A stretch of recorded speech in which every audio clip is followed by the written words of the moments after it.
Hello friends, প্রতিদিনের মতো আজকেও আমি রান্না নিয়ে চলে আসলাম। আজকে রান্না হবে ড্রাই ফিশ দিয়ে কুমড়ি শাক। তো কী করে রান্না করতে হয় দেখো।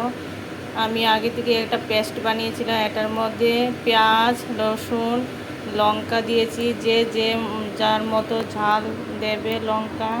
তো ড্রাই ফিশ আমি কড়াইয়ের মধ্যে তেল দিয়ে রেখেছি, এটার মধ্যে ড্রাই ফিশগুলো দিয়ে দিয়েছি। এগুলো একটু ফ্রাই হয়ে গেলে মশলা পেস্ট দিয়ে দেবো।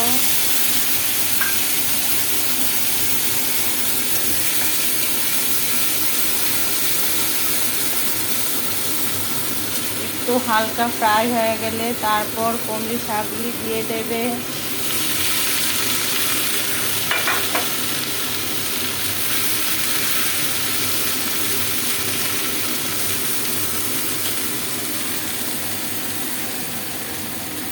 তারপর একটু হলুদ দিয়ে দেবে।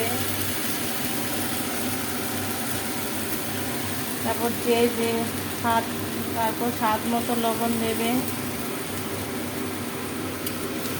এরকম নেড়ে চেড়ে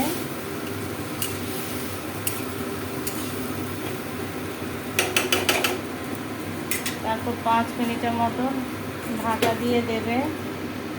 তার 5 মিনিট পর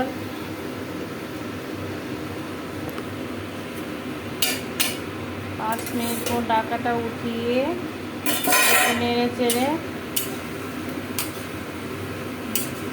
জলটা একটু হালকা শুকিয়ে গেলে তারপর নামিয়ে নেবে। হয়ে যাবে ড্রাই ফিশ দিয়ে কুমড়ি শাক। Tata, bye bye.